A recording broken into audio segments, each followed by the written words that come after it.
Fonterra Cooperative Group Limited is a public listed company that produces dairy products. Fonterra is a cooperative formed and owned by New Zealand dairy farmers. As the world leader in producing dairy products, Fonterra distributes to over 50 countries under their Anchor Food Professionals brand, as well as distributing dairy products around the world under Anchor, Anlean, Anmum, and FarmSource brands. Why is it audited? As a listed company, it is a requirement for Fonterra to be audited under the Financial Market Conduct Act 2013. Having an audit can also give Fonterra an enhanced credibility and reliability of information disclosed to their financial statements. Having an audit can also provide assurance to various stakeholders such as shareholders, potential investors, the bank, customers, the government, and managers and directors. The audit would provide assurance to these stakeholders by improving the quality of information in financial reports and reducing information risk. An audit can assure the financial statements are not misleading, as an audit reduces information asymmetry and fraud. This brings us to the relevant major risks. Inherent risks that I have observed include economic change of COVID-19.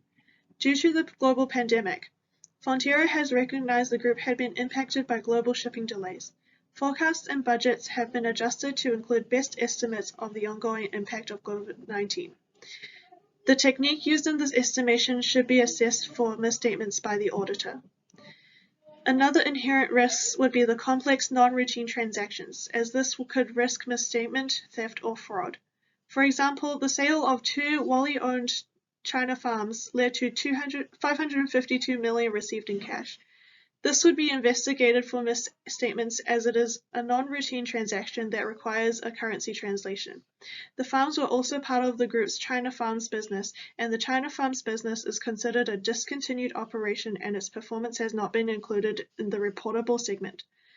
This leads to a risk of fraud in the sale of the farms, as there is no proof of the real worth of the farms. Thirdly, foreign currency translation reserve. As there is foreign subsidiaries, the wrong exchange of rate calculation could result in errors and misstatements in the foreign currency translation reserve account. The control risks include inventory. This could be easily manipulated to make it look like the farms are producing more milk. Computer software. On observation, there is no control of computer systems. The computer system could be easily manipulated to exaggerate the amount of inventory or sales for personal gain. Segregation of duties. Upon observation, there seems to be no evidence of a control in place for authority and segregation of duties of transactions. This brings us to implications of risks. Inventory. This has an implication on existence, completeness, and valuation and assertions. The use of appropriate supervision and review should reduce this risk. Estimations and judgments. This is an implication of accuracy and valuation and allocation. Actual outcomes from the estimations may differ, so information about judgments, estimations, and assumptions should be disclosed. Foreign currency translation reserve. This is an implication on accuracy and valuation and allocation. The auditor would have to carefully review if foreign currency translation reserve was converted accurately at the time. Lastly, this would bring us to the overall conclusion regarding risk. Overall, there is a medium inherent risk, as Fonterra is actively managing these risks and taking steps to avoid failure.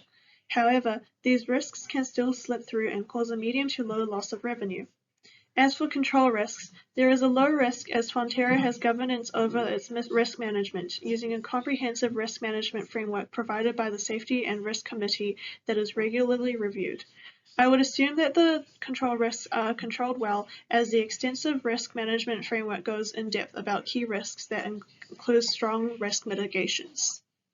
With this in mind, the overall conclusion of risk would be that there is a medium to low risk, as the inherent risks are medium to low and the control risks are low. There is a low risk of material misstatements, therefore the detection risk is high.